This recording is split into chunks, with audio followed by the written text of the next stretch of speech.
Here's the part they can't handle. You don't even have to fight them anymore. You just have to exist, and their whole story starts falling apart. My dear chosen ones, step in. Don't tiptoe. Don't apologize. Walk in like you already know what they're trying to do, because you do. Wipe your boots on the expectations they stacked like sandbags around your potential, and take your seat like it's reserved. The room changes when you arrive, doesn't it? Not because you're loud, not because you're looking for attention, but because your presence carries the one thing they can't negotiate with: awareness. And awareness is a spotlight that doesn't ask permission. Now listen closely, chosen ones. They gathered, not to celebrate you, not to understand you. They gathered to discuss the you problem, like you're a loose bolt in their machine, like you're the reason their little performance keeps stuttering. And the funniest part? They couldn't even agree on what to call you. One said you're too intense, another said you're too quiet. One called you paranoid, another called you cold. One tried to diagnose you, another tried to laugh you off. But when people can't agree on the label, it's because the truth is too obvious to admit. You're not the problem. You're the exposure.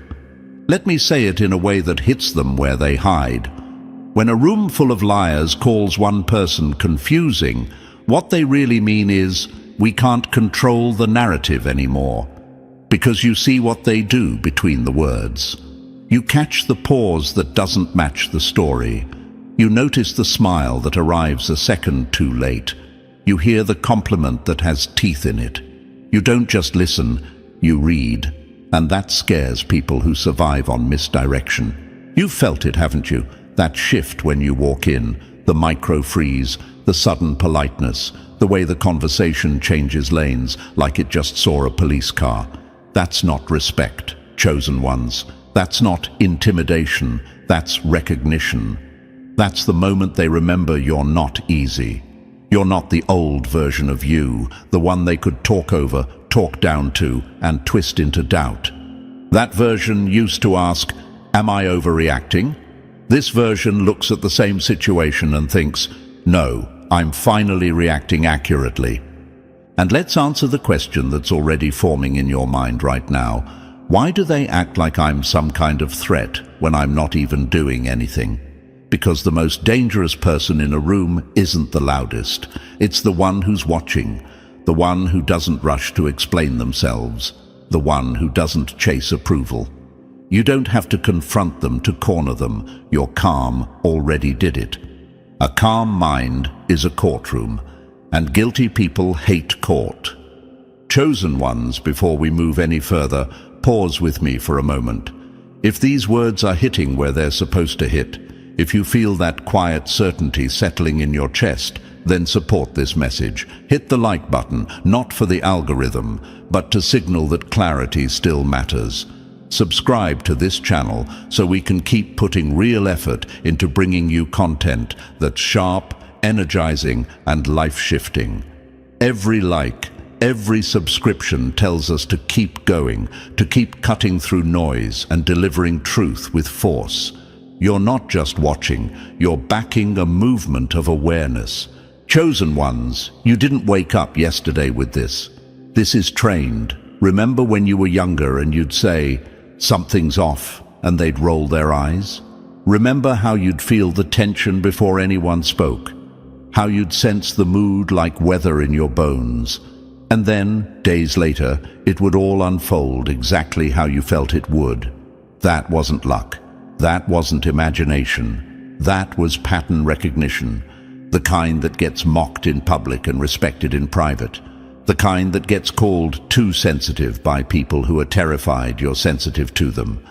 And that's why they're meeting about you, because they don't know what to do with someone who doesn't bite the bait, someone who doesn't fall for the let's see how far we can push them game, someone who stopped giving extra chances to stories that don't match behavior. You're not playing checkers with them anymore, chosen ones. You're watching the whole table, and they can feel it. Let me give you a metaphor they deserve.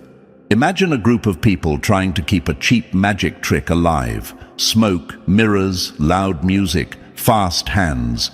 Then you walk in and you're not impressed. You don't clap. You don't gasp on cue. You just tilt your head and watch the hands. Now the magician starts sweating. Not because you attacked them, but because you refuse to be hypnotized. That's what your energy does. It's not aggression, it's immunity. Now here's the motivation. Chosen ones. The fact they gathered is proof you're doing something right. You don't call a harmless person a problem. You call them a problem when they're disrupting access, disrupting comfort, disrupting control. They don't fear your strength, they fear your clarity, because clarity closes doors they were still trying to walk through. So if you've been feeling that strange silence around you lately, the distance, the weird reactions, the sudden shift in how people speak to you, don't mistake it for loss. That's recalibration. That's the room adjusting to a new reality. You're not easy to fool anymore. You're not available for manipulation. You're not hungry for approval. And that's why they can't agree, because the old methods don't work on the new you. Stay with me, chosen ones. This isn't a soft message. This is the kind of truth that makes pretenders choke on their own confidence. And if you're still here, it means you're ready for what comes next. Because the clarity that's coming isn't gentle, it's surgical. And before we push deeper, pause right here with me. If this feels uncomfortably accurate, if it feels like someone just described conversations you were never invited into, then support this work. Hit like so this message keeps reaching the ones it's meant for. Subscribe so we can keep breaking down the you problem they can't seem to solve. Drop 77 in the comments if you know you've been discussed, analyzed, and misunderstood simply for being you. Your support keeps this energy moving. And now, let's go step by step, because if you're truly one of the chosen ones, what comes next will feel painfully familiar. Let's get started. Number 1. Your awareness made their strategies obsolete. They pulled out the playbook and realized you'd already changed the game. Nothing rattles a strategist faster than realizing the person they underestimated has already moved 3 steps ahead. My dear chosen ones, let's say it plainly, without soft edges, they didn't start watching you because they admire you.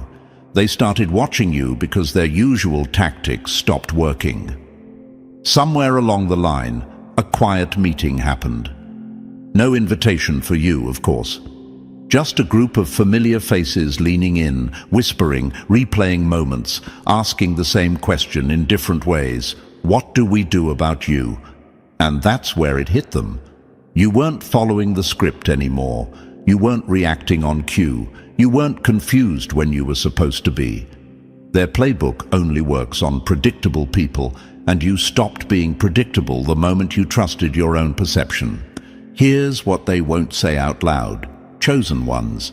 They're taking notes because your mind outran their entire strategy.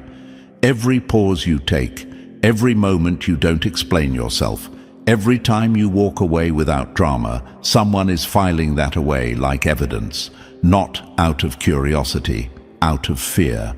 The kind of fear that tightens the jaw and speeds up the heartbeat. The kind that makes people reread old conversations and wonder where they lost control. You didn't overpower them, you outgrew them, and that's worse. You may have wondered, why do they suddenly seem so interested in what I'm doing? Why do I feel watched without being followed? Because people who rely on manipulation panic when they meet someone who can't be steered. You don't bite the bait anymore. You don't rush to defend yourself. You don't get emotional on demand. While they're setting traps, you're already noticing the pattern.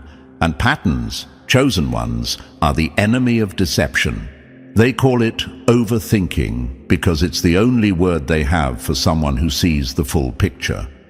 They slap labels on you like they're trying to pin you down to something smaller, too intense, too quiet, too observant. Translation. You're noticing things we hoped you wouldn't. They wanted you doubting yourself, stuck replaying their version of events. Instead, you evolved. Every time they thought they had you boxed in, you shifted. Every time they assumed you'd react, you stayed still. Stillness, in your case, isn't weakness, it's surveillance. Let me put it this way. Imagine someone trying to win a card game by cheating, only to realize you're counting every move without ever touching the deck. You don't accuse, you don't expose, you just stop playing the game. That's when the cheater starts sweating. That's when they start studying you, trying to figure out how you're seeing through them without asking a single question. Your awareness doesn't announce itself. It observes, and observation dismantles performance. Chosen ones, this is why your presence makes certain people uneasy. You don't need to confront lies for them to collapse. You don't need to raise your voice for the room to feel different. You notice the micro shifts, the forced laugh, the delayed response, the story that changes depending on who's listening. While others hear words, you register intention. While others get distracted by charm, you track consistency. You're not ahead of them in the same race. You're running a different one entirely. Here's a metaphor they deserve. Watching them analyze you is like watching someone try to understand the ocean by poking a puddle with a stick. They focus on surface behavior, routines, reactions. You read systems, you read motives, you read what happens after the mask slips. They think if they study you long enough, they can predict you. What they don't realize is that every time they observe you, you're quietly mapping them. Not for revenge, not for control, simply because your mind naturally connects dots. And once dots connect, you can't unsee the picture. You might ask, if they're so unsettled by me, why don't they just leave me alone? Because your existence challenges the foundation they built their identity on. People who survive on appearances hate being around someone who notices substance. People who manipulate narratives hate someone who remembers patterns. You don't just make them uncomfortable, you make their shortcuts visible, and that's intolerable for anyone who's been cutting corners their whole life. Here's the part meant to fuel you, chosen ones. The fact that they're studying you is confirmation. You don't monitor what's harmless, you monitor what's disruptive. You don't analyze what's weak. You analyze what you can't control. Their obsession is not your burden, it's your proof. You didn't set out to be a problem. You became one by refusing to stay small, confused, or compliant. So let them take notes. Let them whisper. Let them compare theories and fail to agree. They're studying fragments while you're living the whole design. You don't owe explanations. You don't owe reassurance. You don't owe access. Your existence already answered every question they keep asking in closed rooms. They're trying to understand the blueprint, but you're the one who built it. And that's why they'll always be one step behind, watching you walk forward without looking back. Number 2. You didn't break the system. You revealed how fragile it always was. They blamed the glitch, not realizing the system was already falling apart. You weren't the malfunction they feared. You were the error message telling the truth about their setup. My dear chosen ones, here's the part they still can't swallow. They didn't call you a glitch because you were broken. They called you a glitch because their fake world starts crashing every time you walk in.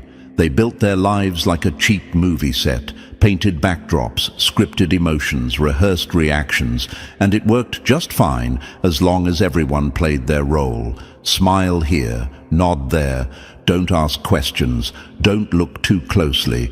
And then you showed up like an unscheduled scene the cameras weren't ready for. You didn't read the lines, you didn't follow the cues, you didn't pretend the cardboard walls were solid. And suddenly, the illusion started shaking. They say you're the error, chosen ones, but watch closely who actually malfunctions. Conversations get awkward, lies lose their rhythm, people forget which version of the story they told you last. That's not because you attacked anything, it's because your presence interrupts performance. You don't even have to speak. You just exist with awareness, and the whole simulation starts stuttering. You didn't break their world, and they hate this part the most. You exposed the cracks they'd been painting over for years. You've probably asked yourself this already. If I'm just being myself, why does everything feel heavier on me? Here's the answer they'll never give you. Seeing clearly in a world built on denial is heavy. Not because clarity is a burden, but because most people run from it. You carry what others avoid. You notice what others numb out. That weight you feel isn't weakness, it's perception. And while they panic around clarity, you've learned to live inside it. That's the difference between you and them. Picture this: chosen ones. A massive grid of identical dots, all pulsing at the same dull frequency, perfectly aligned, perfectly obedient. Then one dot flickers. Not because it's defective, but because it's running on a higher voltage. The grid starts glitching, the system panics, alarms go off, and everyone points at the dot and screams, "That's the problem." But you already know the truth. The system didn't fail because of the dot. The dot exposed how limited the system was in the first place. That's you. You didn't malfunction. You evolved. Here's why people react so strangely around you. You remind them of what they suppressed to survive comfortably. Your authenticity in a world addicted to autopilot. That kind of presence isn't loud, but it's disruptive. You don't force change. You trigger awareness. And awareness is terrifying to people who built their identity on not looking too closely. The glitch isn't broken. Remember this, chosen ones. The system is. Every time they interact with you, something slips. They feel emotions they buried. They question decisions they swore were settled. Their confidence flickers like faulty wiring. They wanted a world where no one questions the script, where routines replace thinking, where comfort matters more than truth. Then you show up, calm, observant, unfiltered, and suddenly their world feels artificial even to them. That's why they can't agree on what you are. Too deep, too distant, too intense, too quiet. They're throwing labels because none of them explain the real issue. You can't be programmed. Another image for you, chosen ones. Imagine a haunted house where everyone has convinced themselves nothing's wrong. The noises are ignored. The shadows are explained away. Then a mirror appears, not creating anything new, just reflecting what's already there. Panic erupts, accusations fly. That mirror is you. You don't create discomfort, you reveal it. You don't amplify fear, you expose what's been lurking behind the walls the whole time. You might wonder, why do people change after talking to me? Why do they act different? Because you're not engaging with their persona. You're interacting with the part of them they buried. One conversation with you and something starts rattling. 1 hour around your energy and their mind starts questioning things it was trained not to touch. You don't try to wake anyone up. You just refuse to stay asleep. And that refusal spreads. Here's the brutal, clean truth. They traded awareness for comfort. They chose routine over perception. They muted their inner signals because listening would have required courage. You did the opposite. You kept your eyes open even when it hurt. You carried uncomfortable truths instead of running from them. And now they're realizing something too late. You can't be predicted, steered, or controlled. Glitches don't stay contained. They force upgrades. So let them call you the problem. Let them say you don't fit. They're right about one thing. You were never meant to fit their simulation. You were meant to expose its limits. Let them panic. Let them glitch. Let them argue in closed rooms about the you problem. You already outgrew the version of reality they're desperately trying to hold together. Number 3. Seeing too clearly in a world that survives on denial. You see the cracks they built their lives around. They don't fear your honesty. They fear the moment they realize you noticed everything they were trying to ignore. Chosen ones, let's get something straight before we go any further. The distance you feel around you isn't accidental, and it isn't because you're too much. It's because you see too clearly. The truth doesn't make you lonely. The truth simply exposes who was never really standing beside you in the first place. People love to dress their discomfort up in labels: too intense, too quiet, too deep, too serious, because labels are easier than self-examination. But the real reason they keep their distance is brutal and simple. Being around you forces them into a level of honesty they've spent their entire lives avoiding. You don't interrogate people. You don't corner them with questions. You don't demand confessions. You just exist, and somehow the truth starts leaking out. Around you, stories don't line up. Masks slide. Jokes land wrong. Smiles don't stick. Your presence works like a silent lie detector, and most people are stitched together with half-truths they've mistaken for personality. So of course they avoid you. Of course they talk about you in rooms you're not in. Of course they try to shrink you down to something more manageable, because admitting you're right would mean admitting their entire worldview is built on denial. Here's the part they hate hearing: chosen ones. People don't run from you, they run from what you reveal about them. And that realization can feel heavy when it finally settles in. No one tells you this part when your perception sharpens. The hardest part isn't the clarity itself. It's not the instincts that hit with frightening accuracy. It's not recognizing patterns before anyone else does. The real weight is the loneliness that follows. The kind that sits in your chest like a cold stone, unmoving, undeniable. You're surrounded by people who listen with their ears while you listen with your awareness. They see faces, you see intention, they react to moments, you track patterns, they focus on what's happening now. You're already seeing where it leads. That gap creates an isolation they can't understand and don't want to bridge. It's not that you think you're better, it's that you're seeing from a vantage point they're not willing to climb to. Imagine this.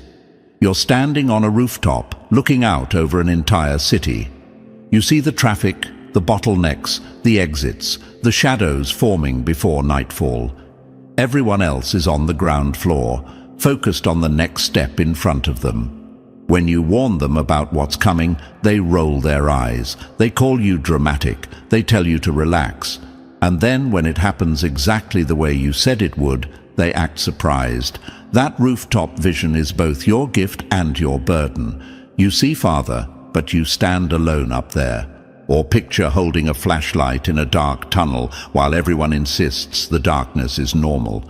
You shine the light, not to ruin anything, but to prevent damage. Instead of thanking you, they accuse you of killing the mood. They'd rather stumble blindly than admit you were right to look. That's the weight you carry, chosen ones, seeing what others refuse to acknowledge and being punished for it. You might be asking yourself, why does seeing so much feel like a punishment sometimes? Because awareness comes with responsibility. Clarity has consequences. Insight separates you from people who find comfort in pretending. You didn't choose this weight lightly. It chose you because you were strong enough to carry it without folding into denial like everyone else. The deeper you see, the fewer people can follow. And that distance, it isn't rejection, it's admission. They know you catch the inconsistencies in their voice. They know you feel the shift before they make their move. They know you can hear the lie hiding inside their laughter. Think of a chessboard. They believe they're making casual, harmless moves. You're already 10 steps ahead, watching the entire strategy collapse before they even realize they're vulnerable. That's not arrogance. That's pattern recognition. And knowing too much, too early, can feel isolating. But here's the truth they never expect you to realize. The loneliness isn't a curse. It's a filter. It clears out the ones who can't handle your depth and makes space for the few who can. You're not alone because you're unlovable. You're alone because your vision eliminates people who would have wasted your time, drained your energy, and resented your clarity. You're not burdened, chosen ones. You're refined, sharpened, calibrated for a level of existence most people never touch. And that silence around you, that's not emptiness, that's altitude. You're breathing air they were never built for. Let them stay on the ground if they choose. You weren't meant to live there. You were made for the rooftop. Number 4. When your presence became uncomfortable, you were quietly pushed out of sight. You didn't disappear, you outgrew their line of sight. They didn't erase you. They just couldn't stand being seen by someone who sees this clearly. Chosen ones, this is the phase nobody prepares you for. Not the awakening, not the clarity, not even the pushback, but the quiet. The moment you realize you don't need to speak anymore because every time you did, it cost you more than it gave. You didn't go silent because you were weak. You went silent because you noticed a pattern. Every truth you offered was treated like a threat. Every observation was mocked. Every feeling was minimized. Every insight was twisted and reused against you later. Eventually, your mind did the math. Clarity plus the wrong audience equals self-betrayal. So you stopped explaining. And that's when it happened. You didn't get louder, you got invisible. Not invisible like you vanished, but invisible like a frequency they can't tune into anymore. You're standing right there, breathing the same air, sharing the same space. And yet, you're not really there to them. They feel you though. That's the strange part. They sense your presence the way people sense pressure before a storm. They don't understand you, but they adjust around you. You talk less. You watch more. You detach faster. You move quieter, not out of fear, but precision. You're in the room, but not participating in the illusion. Here's the hard truth they'll never say out loud. They didn't misunderstand you. They understood you too well. Your clarity threatened the story they were telling themselves. You didn't just challenge their opinions, you challenged their coping mechanisms. And people don't attack what they don't understand. They attack what exposes them. So instead of listening, they dismissed. Instead of learning, they labeled. Instead of changing, they tried to shrink you. Chosen ones, this is why silence chose you. Because every time you spoke, someone flinched like you'd dropped a live wire on the table. You'd point out a pattern and they'd laugh it off until it happened. You'd name a feeling and they'd smirk until it surfaced again. You'd notice something subtle and days later watch it get flipped, reframed, weaponized. That's when you learned the brutal rule of your life. Your clarity becomes their discomfort, and their discomfort demands your silence. And slowly you became a ghost. Not the dramatic kind, the quiet kind. The kind whose presence is felt more than acknowledged. The kind who walks through conversations already knowing where they're going. The kind who watches people react to plot, twists you saw coming 10 minutes ago. It's like watching a movie you've seen 100 times while everyone else is gasping at the surprises. They trust the hero. You already noticed the hesitation. They celebrate the promise. You already clocked the inconsistency. You're not cynical. You're just faster at pattern recognition. That's the ghost phase, chosen ones. Moving through scenes you've already decoded while everyone else is still figuring out the opening credits. And when you try to help, when you point at the map you're holding, they accuse you of overthinking. They insist the city is a maze, but the moment they're lost, your silence suddenly feels heavy, like a warning they ignored. You've probably asked yourself, why can't I just stop seeing things this clearly? Because this isn't a switch you can turn off. It's a lens welded into how you process the world. You don't choose to notice the shift in tone. You don't choose to feel the tension before someone speaks. You don't choose to recognize the ending because you've lived enough cycles to know the script. Awareness isn't something you perform. It's something you carry. And the part no one talks about? You can't unsee any of it. Once the pattern locks in, it stays. That's why you haunt rooms like a ghost, quiet, observant, untouched by the illusions everyone else clings to. They think you're distant, they think you're cold, they think you don't care. But the truth is sharper than that. You care deeply. You just learned the cost of caring out loud around people who aren't ready to face themselves. So you protected yourself. You didn't fade. You rose to a vantage point they can't reach. You stopped explaining because you realized explanation was never the issue. Readiness was, and not everyone earns access to your clarity. Some people only get proximity, some only get silence, some only get the version of you that observes and remembers. And here's the part that ties back to the title they can't stop whispering about. This is why they gathered to discuss the you problem. Because they can't categorize someone who's present but unreachable. Someone who sees but doesn't interfere. Someone who stopped trying to be understood. They don't know what to do with a person who isn't loud, isn't reactive, isn't defensive, and isn't blind. You didn't become invisible because you lost power. You became invisible because you stopped feeding the illusion. And once you stop playing the game, the players don't know where to place you on the board. Number 5. The day you realized silence was more disruptive than confrontation. When you went quiet and their whole operation got loud. Noise is what insecure people use when silence starts telling the truth. Chosen ones, let's clear this up properly.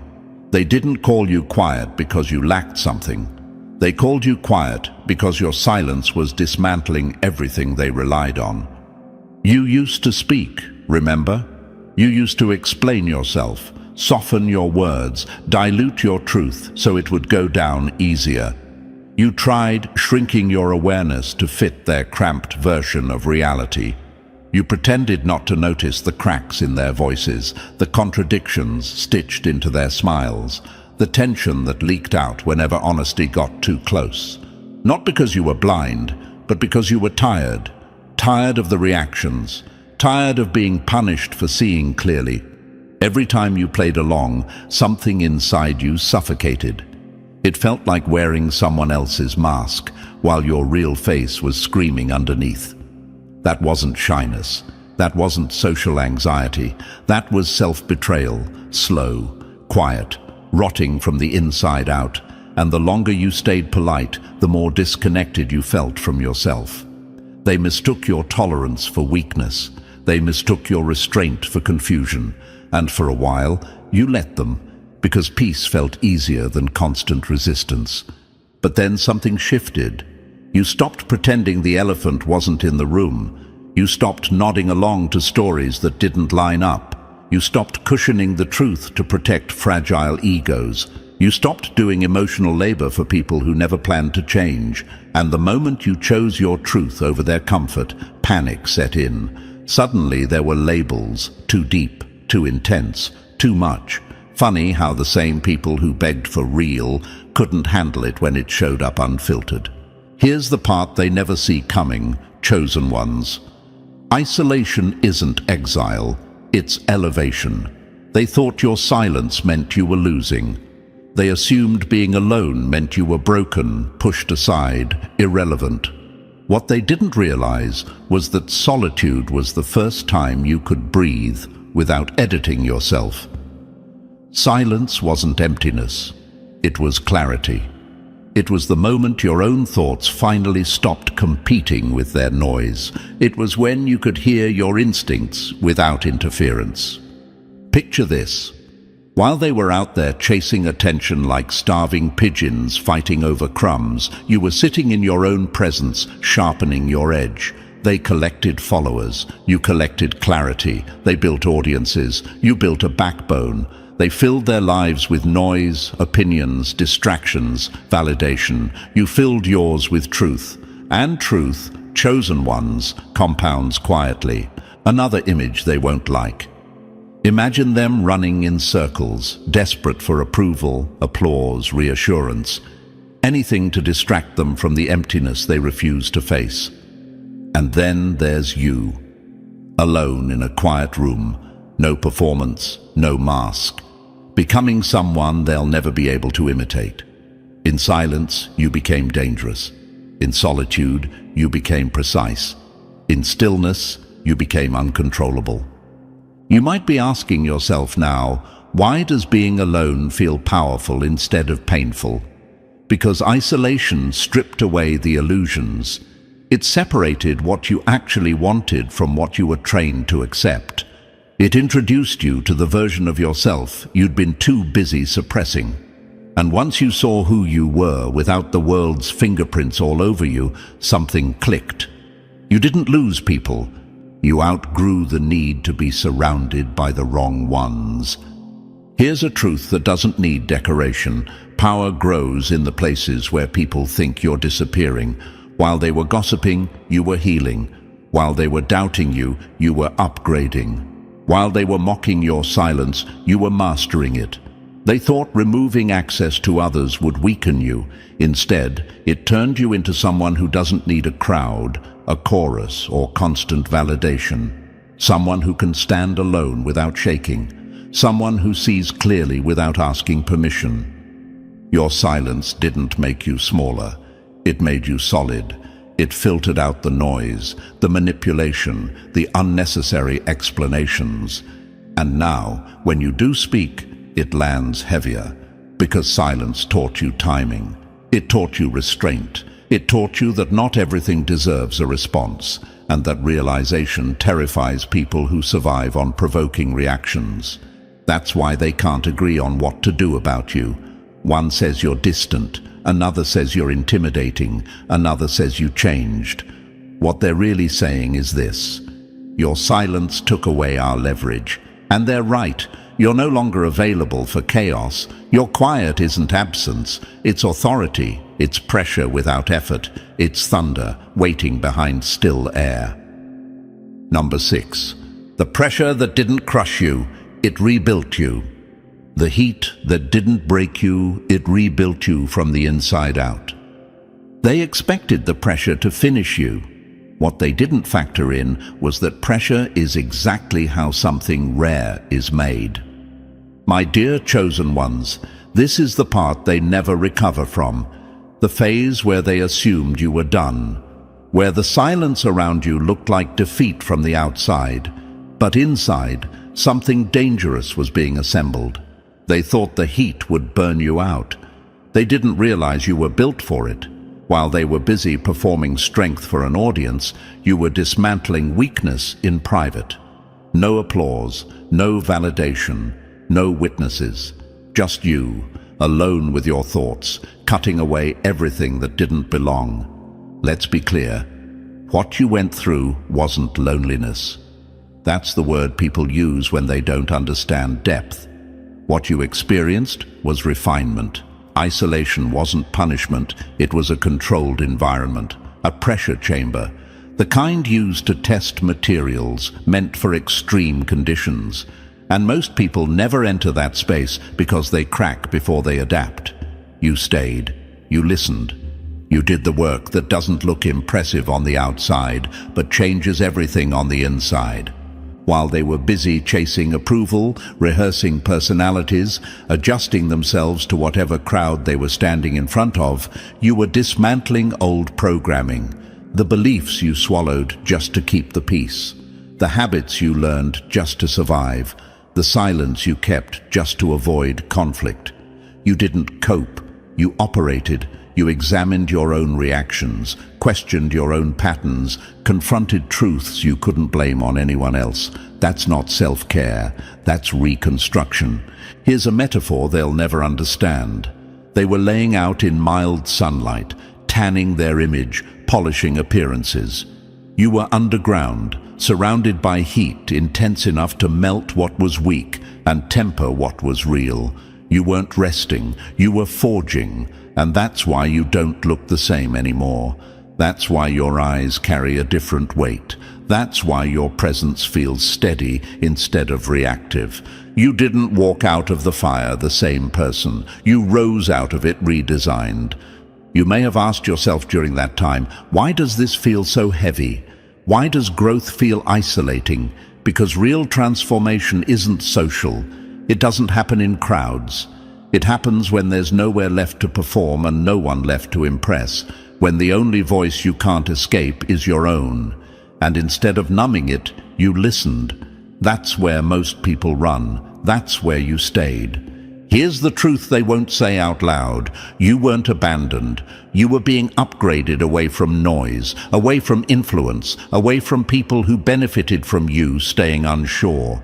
You didn't lose people because you weren't enough.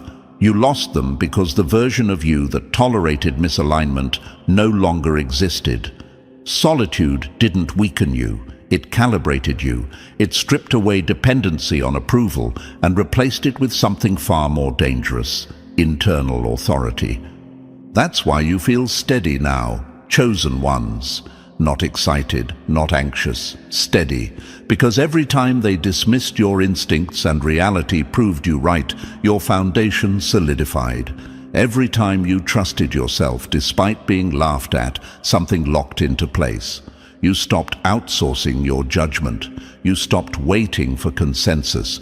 You stopped needing permission to believe what you already knew. And once that happens, manipulation loses oxygen. They can't gaslight you anymore because you've seen the blueprint. You recognize tactics mid-sentence. You hear deflection in real time. You feel inconsistency before the explanation arrives. You don't argue. You observe. You don't chase clarity from others. You already have it. That's what makes you untouchable. Not aggression, not dominance, precision. And this is where it circles back to the title. This is why they gathered to discuss the you problem, because they're dealing with someone who went through heat and came out structured, calm, and difficult to influence. They can't agree on what changed because they don't understand internal work. They only recognize surface shifts. But the real change happened where they never looked, inside the silence they were too afraid to sit with. You didn't survive the fire, chosen ones. Survival implies damage control. You became the fire. Controlled, focused, self-sustaining. And now, anyone who tries to handle you with old methods gets burned by their own assumptions. Let them talk. Let them speculate. Let them wonder how the version they used to know disappeared. You know what happened. The heat did its job. Number 7. When psychological manipulation lost its grip on you. When you became the one channel they couldn't shut down. They never feared your intelligence. They feared the moment you'd stop asking them if you were allowed to trust it. Chosen ones, this is the stage where everything shifts, not externally, internally. This is where their influence finally hits a dead end. Because the most dangerous thing you ever did wasn't speaking up, pushing back, or proving them wrong. It was this: you stopped outsourcing your certainty. You stopped asking the room how to feel. You stopped polling broken systems for permission to think clearly. Your mind became the one source they couldn't censor, rewrite, or drown out, and that terrified them. Understand this clearly. They don't fear your vision itself. Plenty of people see things. Plenty of people sense when something's off. What they fear is that you finally believe what you see, that you don't let them talk you out of your own perception anymore, that you don't need consensus to validate your reality. The moment you stopped doubting yourself was the moment their control expired. That's when the labeling started to get louder, didn't it? They laughed and called you psychic like it was a joke. Said intuitive with that sideways look, like they were trying to shrink your awareness into something cute and harmless. Gifted, but said in a tone that really meant uncomfortable. They tried to put your clarity into the same box as vague slogans and feel-good nonsense because that's the only way they could tolerate it. Let them choke on their labels. Labels are what people use when they can't disprove you, but still want to dismiss you. Here's the truth they'll never say out loud, chosen ones. People mock what threatens their illusion of control. Imagine a group walking through a funhouse full of warped mirrors, laughing, taking pictures, swearing this distortion is reality. Then you walk in and calmly say, "None of this is straight. You're not panicking. You're not dramatic. You're just accurate. Suddenly you're the problem. Suddenly you're negative, too serious, reading into things. Not because you're wrong, but because if you're right, their entire environment collapses. Or picture this. They've been listening to static their whole lives and calling it music. It's loud. It's familiar. It fills the silence. Then you hear the actual melody underneath it.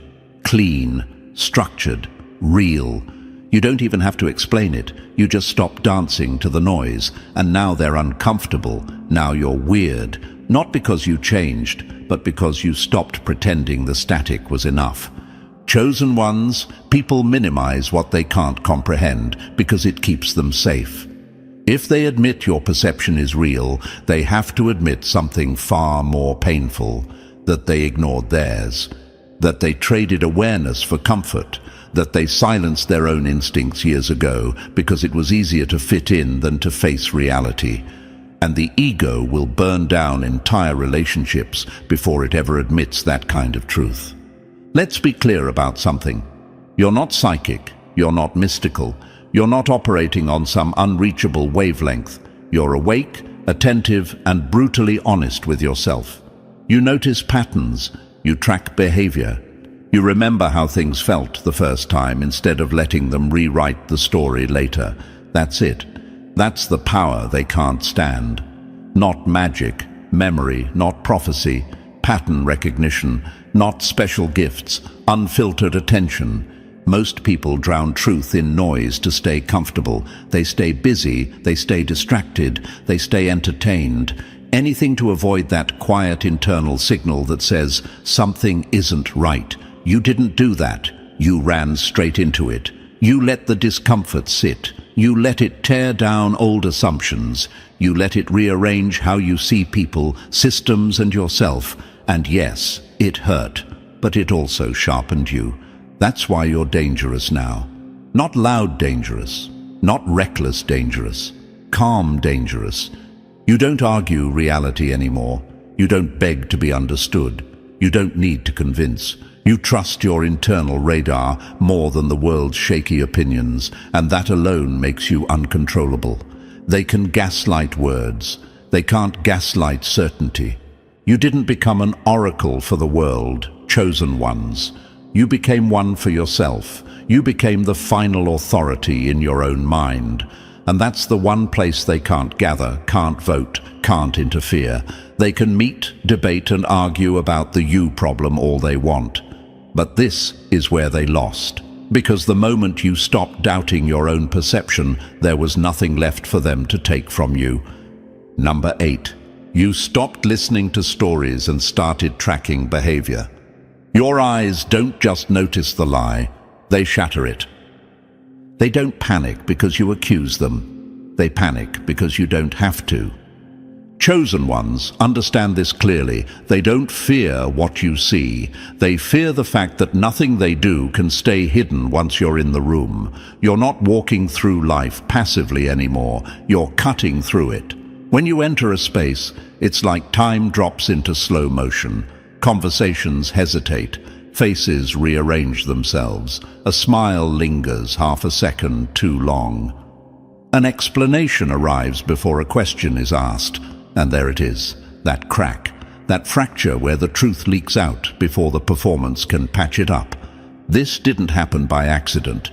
You weren't born with some mystical gift they like to romanticize so they don't have to take it seriously. You trained this. Years of being told you're reading too much into it forced you to start checking behavior instead of believing stories. Years of watching people say one thing and do another sharpened your internal calibration. You stopped listening to what sounded good and started tracking what stayed consistent. That's when the illusion collapsed. Here's why they're unsettled, chosen ones. Most people live on the surface of interaction. They hear words and stop there. You don't. You hear tone. You notice timing. You feel the shift when someone's energy contradicts their sentence. You watch the eyes dart when a lie lands. You catch the tightening jaw, the forced laugh, the sudden change of posture. While others are entertained by the movie, you're listening to the director's commentary. And once you hear that, you can't go back to watching the film the same way. They sense this in you immediately. That's why they avoid eye contact. That's why they start talking faster or over-explaining. That's why their confidence wobbles when you're quiet. Silence in your presence feels like interrogation. Not because you're aggressive, but because you're attentive. And attention is dangerous to anyone who relies on slipping things past people unnoticed. You might wonder why it feels so natural now, why this clarity no longer feels heavy but clean, almost automatic. It's because you finally stopped gaslighting yourself. You stopped overriding discomfort just to keep the peace. You stopped giving people the benefit of the doubt when the evidence didn't earn it. You trained your mind to accept reality as it presents itself, not as it's packaged. That's not cynicism, that's literacy. You became fluent in human inconsistency. And here's the truth that cuts them the deepest. You don't even look like you're trying. You're not scanning faces like a detective. You're not interrogating anyone. You're just present, fully present. And presence picks up what performance can't hide.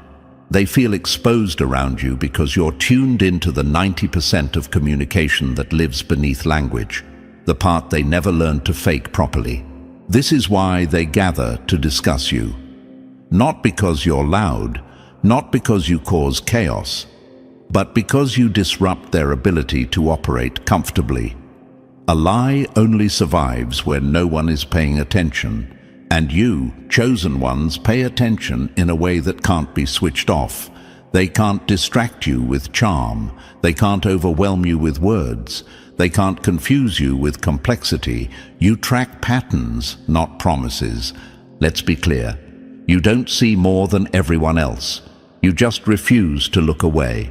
You refuse to swallow contradictions just because they're convenient. You refuse to pretend the math adds up when it doesn't. That refusal makes you dangerous in rooms built on pretense. It makes you the person they can't relax around, the variable they can't predict. And that's the part meant to fuel you, chosen ones. Their discomfort is confirmation, their panic is feedback. You're not imagining the shift. You're not too much. You're simply not blind anymore.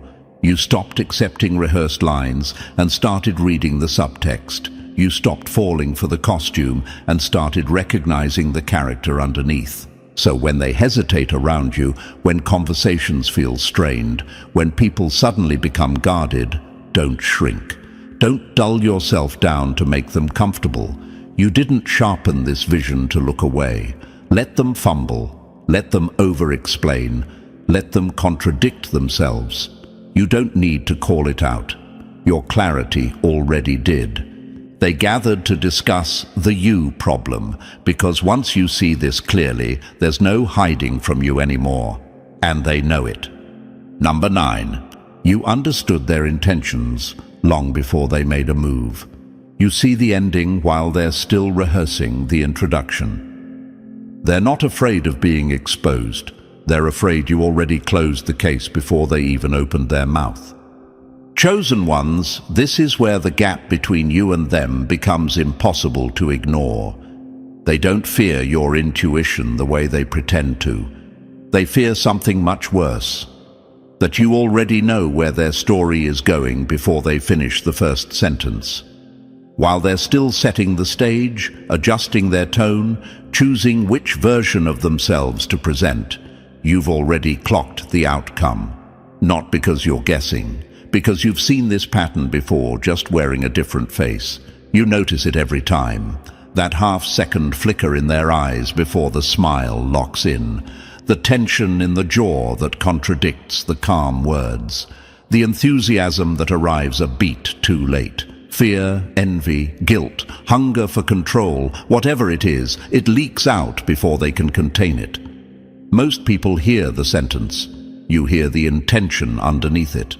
And once you hear intention, the rest is just confirmation. This is why they feel exposed around you without knowing why. You don't interrupt, you don't accuse, you don't even react the way they expect. You simply observe. And observation is lethal to performance. While they're busy managing impressions, you're collecting data. While they're shaping a persona to fit the moment, you're mapping out who they are when no one's watching. You remember the inconsistencies they assumed were buried.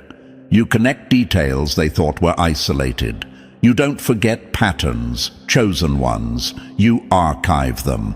Think about it. Someone says, "I'm fine," but their shoulders tense for a fraction of a second. Most people accept the words and move on. You don't. Or someone promises loyalty while their energy flickers like a light about to burn out. They sound convincing. They look convincing. But something doesn't align. You don't confront it right away.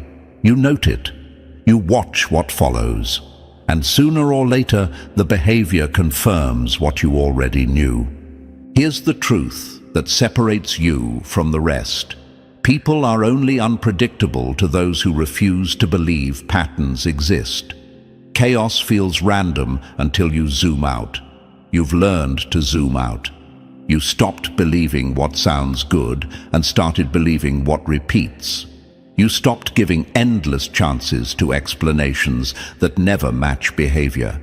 You stopped romanticizing potential and started trusting evidence. That shift alone rewired everything. And this is why their usual tricks fall flat with you now. The charm doesn't land, the guilt trips don't hook, the manipulation glitches mid-performance. Their lies collapse before they even fully form because you're no longer reacting, you're anticipating. You're not surprised anymore, you're prepared. That's what terrifies them. Not that you see lies, but that you're no longer emotionally available to be moved by them. Chosen ones, this is also why some people accuse you of being cold or detached. What they're really saying is, you're no longer participating in the illusion. You don't rush to fill silence. You don't over-explain. You don't need dramatic proof to justify what you already sensed. You let people reveal themselves at their own pace, because you know they always do. The truth leaks. It always does. Let's address the question that may be creeping in right now. Am I becoming cynical? No. Cynicism assumes the worst without evidence. What you're doing is pattern recognition. You're not assuming. You're observing, tracking, and concluding based on consistency. That's not bitterness. That's clarity. And clarity feels threatening to people who depend on confusion to stay comfortable. Here's a metaphor they won't like. Imagine watching a movie for the third time while everyone else is seeing it for the first. You're not bored, you're alert. You know where the plot twists are. You know which character isn't what they seem. When others gasp, you're already nodding. Not because you're superior, but because you've seen this story before. Different actors, same script, same ending. That's why they can't rewrite you. That's why they can't control you. You've become the one pattern they can't manipulate because you no longer meet them where they want you emotionally. You meet them where they are behaviorally. And behavior doesn't lie for long. So let them perform. Let them over-explain. Let them swear loyalty while their actions drift. You don't need to call it out. You don't need validation. You already know. And that quiet knowing, that's what ended the conversation about the you problem before it ever reached a conclusion. Because you weren't the problem. You were the variable they couldn't account for. You see the ending, chosen ones. And once you see the ending, the middle loses its power over you. And as we close this out, take a breath and let this land. If you recognized yourself in these words, it's because you've lived it. You've been discussed, analyzed, and misunderstood simply for seeing too clearly. That's not a flaw, it's your edge. If this resonated, support the work by hitting like so this message keeps moving. Subscribe to stay connected to content that sharpens, not softens. Drop 77 in the comments if you know you've been the problem in rooms that feared clarity, and share this with someone who needs to hear it.